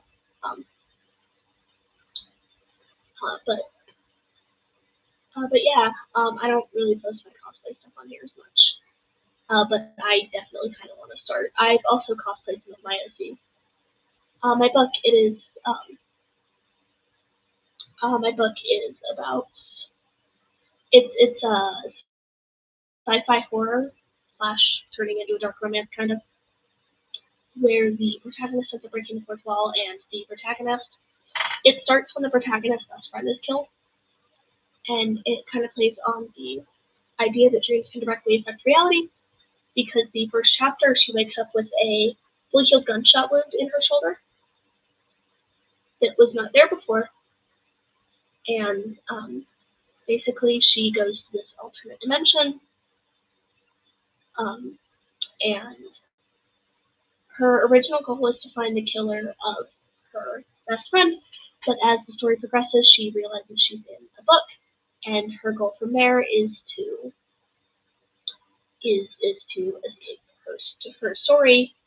escape her story, and kind of escape the confines of writing, and kind of escape my control. Somehow I made myself a character in my own book. I don't know how I did that, but I did. And the protagonist is the protagonist. I haven't actually published it yet. I'm still in the process of writing it, but I plan on turning it into a series, and I try to post updates on here, on my YouTube about it, and I could definitely try and do more videos on the different character dynamics and stuff, like the different characters and stuff. But I have the draft and stuff with me if I can find it. I think I have the draft anyway.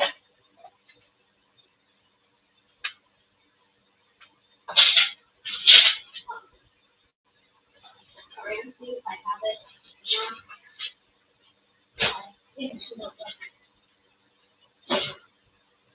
I can't find the other notebook, but this is the part that, like, the kind of the first half of it is in. It's the original notebook. I've had it since I was 14, which is about when I started writing it. You can tell it's very old. This notebook has chapters 1 through 39 in it. And I also have a lot of sheets and stuff on character development stuff, and I have of my antagonist, because I'm adding realistic representation for the idea of the book, and the antagonist is the alternate personality of the protagonist's biological father. And I have some sketches for how he looks like inside the headspace or whatever, and all that. Because there's like how like the body looks, and there's how he actually looks in headspace. And I have like a couple of sketches, but yeah, it's that. And the protagonist is there's a lot of LGBTQIA plus representation. The protagonist is a pansexual cis girl. The love interest is a biromantic asexual gender fluid demigirl. The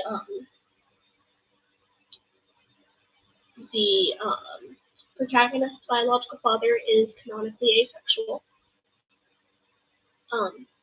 The protagonist's biological father, along with the antagonist, are both canonically asexual, and the antagonist canonically is hypersexual. he is a very charming. The antagonist is a very charming, very persuasive sociopath. Very persuasive sociopath. And a bunch of side characters have stuff like Azzy, the one that I mentioned cosplaying, is a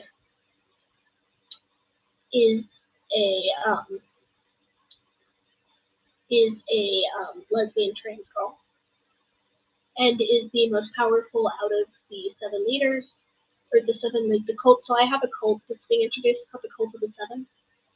There's 7 leaders, with Azzy being the most powerful, and she is canonically a lesbian trans girl.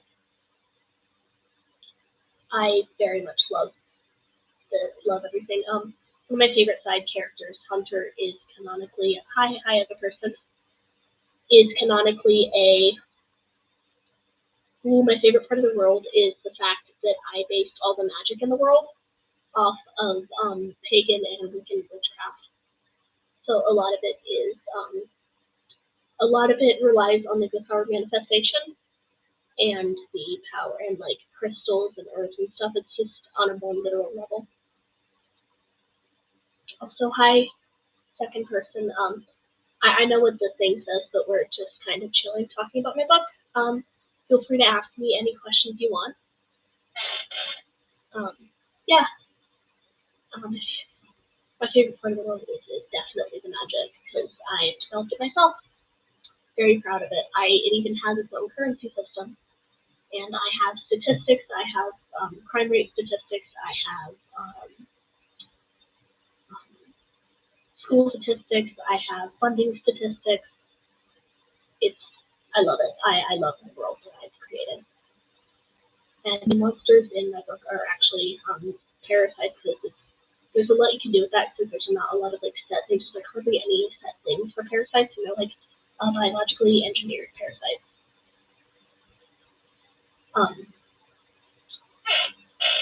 Are there any more like questions, comments about anything?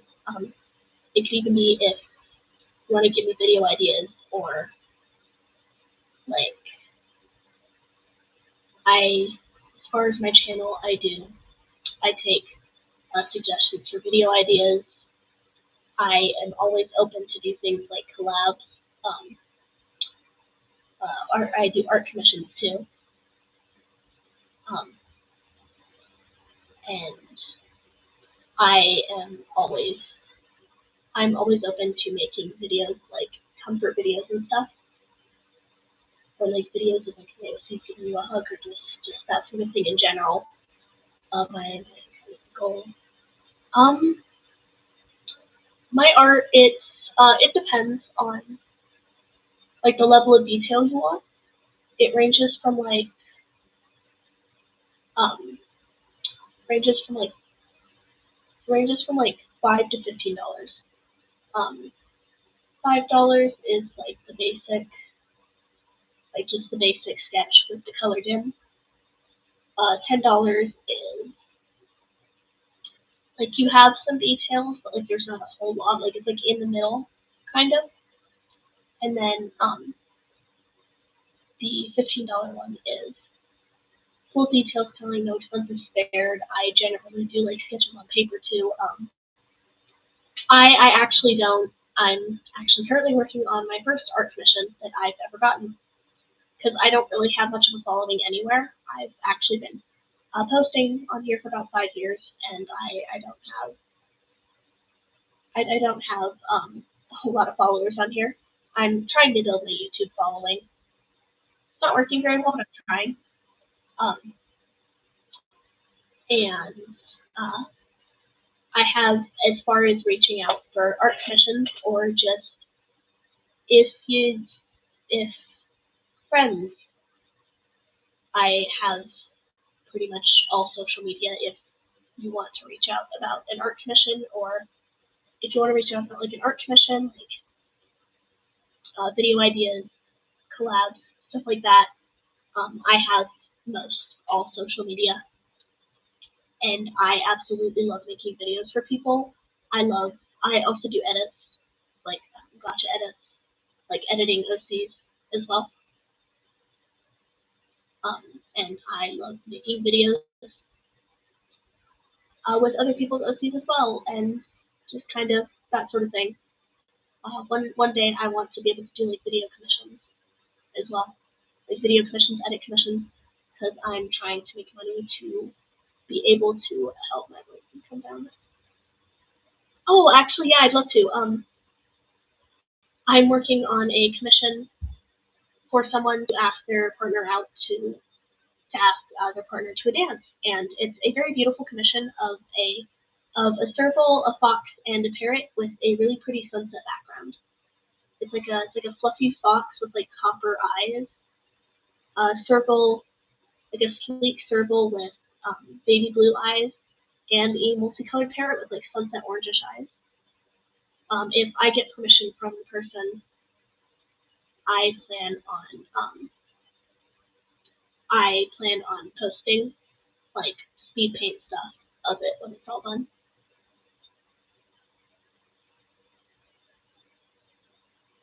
It's actually coming along very well. Let me drink some water because I need it.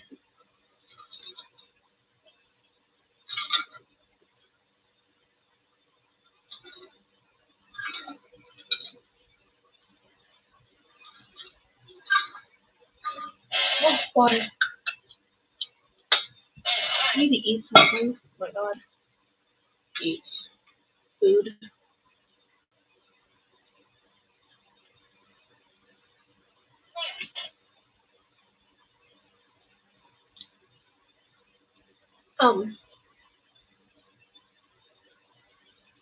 But as far as like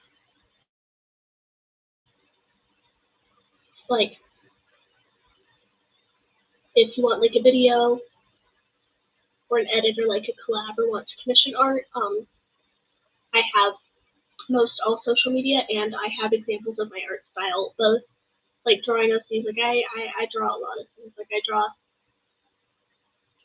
like natural stuff. I draw OCs. I can do edits of gotcha OCs and just OCs in general. I do a bit of everything. Videos are about the same. Like video commissions, like edit commissions, like video edit commissions. I also have plenty of examples of my edits that I've made.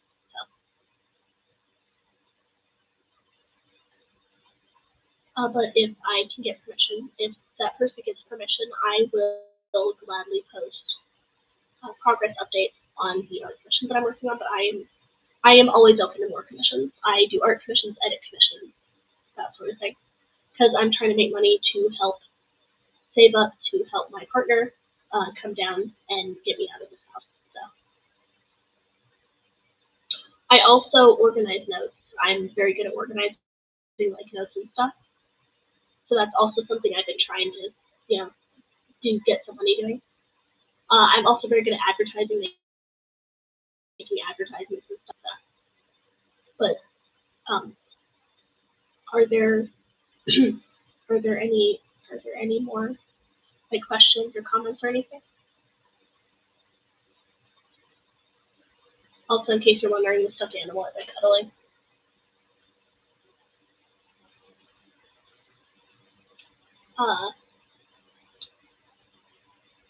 There's like I said like a bunch of times. Feel free to ask any questions you want. Ask any questions you want. Make any comments. Any of that stuff is completely on the table. I love answering questions, and I love hearing from my followers or fans. Hi, Ray. Hi, person that I definitely do not know. Hi, person that I definitely do not know.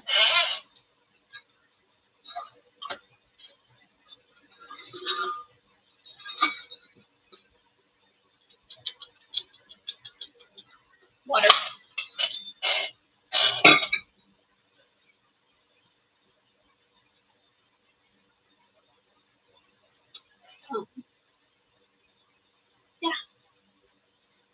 questions. Well, not especially video questions, all that stuff.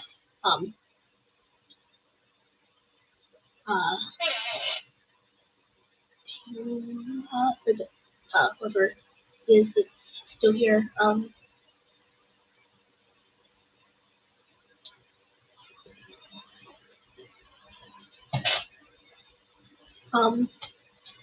Does anyone have like any questions, comments, anything?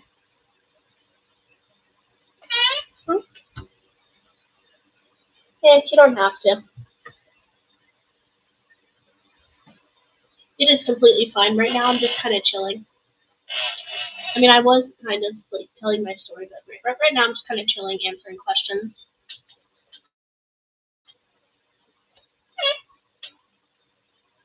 Neat.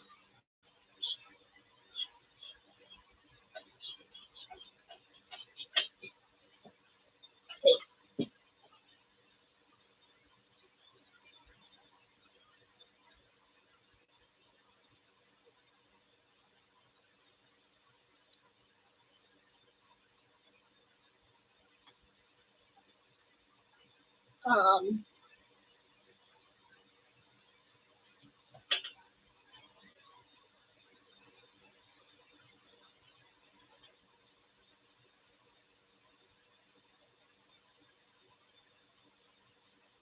but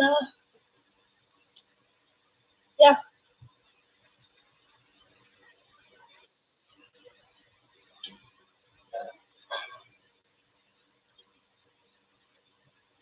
I'm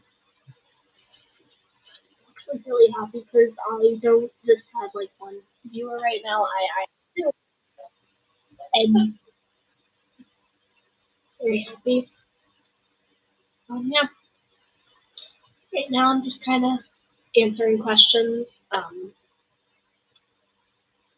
comments, concerns, interaction, human interaction. Hmm. Yeah, and my microphone's really bad. I think my favorite activity is, I think the best way to describe it is just doing dumb fuck shit. Like, they'll be on call, and, like, we'll be on call, and, with Nova in particular, there's two differences, because I have two best friends. I have Nova, and then there's the dork that's kind of chilling here. My favorite thing that I've done with both of them, specifically Nova, will be on call, and I will just be doing dumb fuck shit. And with my favorite dumbass here, that's currently here, I think my favorite thing, it's not like a specific thing that we do a lot, but like we went out to Chuck E. Cheese for their birthday,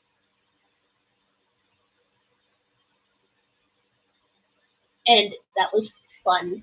I was scared at first, it was so fun. Got cotton candy.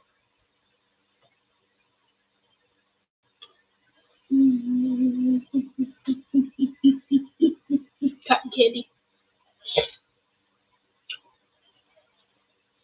Um, hey, hey. Anyway, um,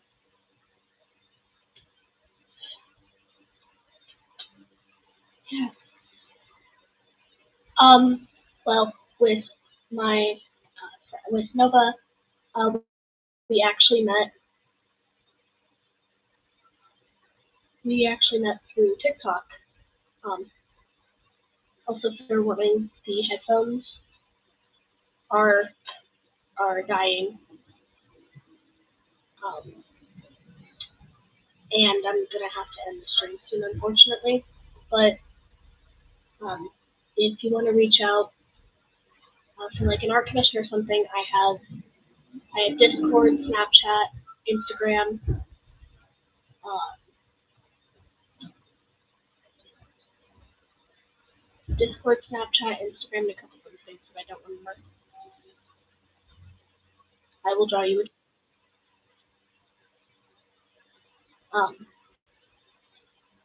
I will draw you a cat. I will draw a skeleton cat. I am for real gonna have to like end the stream since the fucking headphones are dying. So to everyone, good. I will give it a bow tie. I will give the cat a bow tie. It's the headphones are dying. So to everyone, goodbye.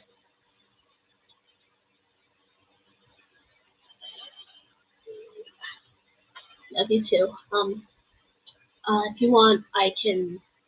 If you are wondering about to Kelly, if you are interested in like an art commission or a video commission, or you just want to, I can drop like my Instagram or my Discord or something in the comments before I end the stream.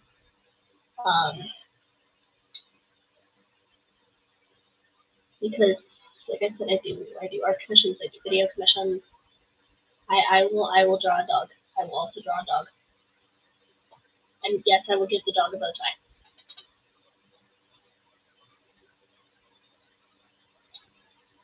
But yeah, I have like a little bit before they actually die. So, because I know you quite well. But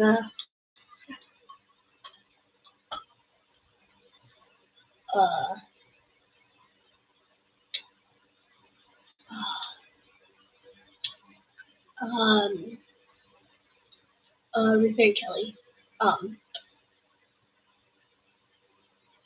do you want me to drop like my Discord or my Instagram or something in the in like the chat thing for like art for like art commission stuff before I like have to end the stream?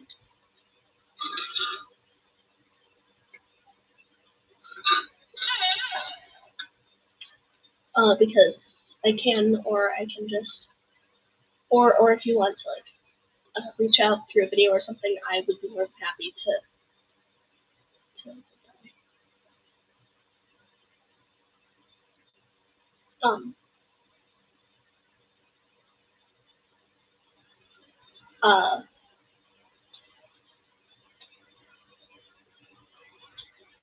I also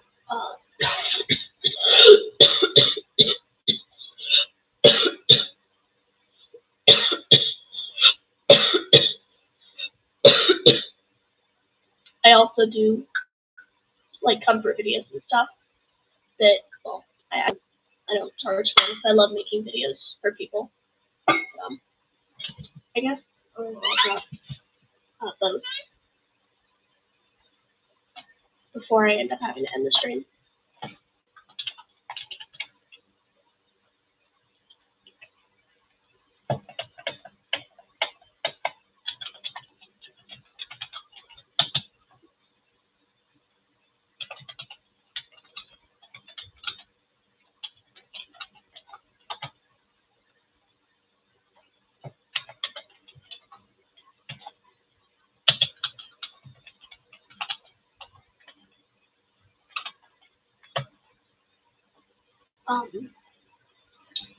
Are there any like last minute questions or comments before I end the stream so I can charge my headphones? I might end up streaming later, so keep an eye out for that. If you want, obviously, I might just be streaming like me playing Minecraft or something. So, but are there any last minute like questions or comments or anything before I end the stream? Or before I have to end the stream, because my headphones are dying. Okay.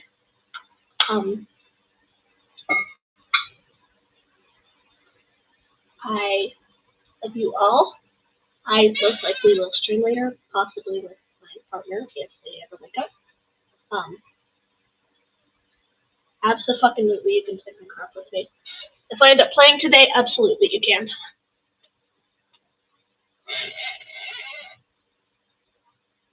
I'm gonna have to end the stream. I really wish I didn't have to. Love you too. I will be here and responding to comments, responding to anything, new video ideas, any video ideas you have, any videos you want, anything like that. I'm always open, and I love input from my fans. So, I love all of my fans, all of my subscribers. They're like my family. So, I know you do. Okay. I'll be around. Any video ideas, any questions, anything really. You can, like, I guess add me on Discord or Instagram, or just comment under videos. I always respond to comments as soon as I see them. Reaper out. I love you guys. I will most likely be streaming later. Bye.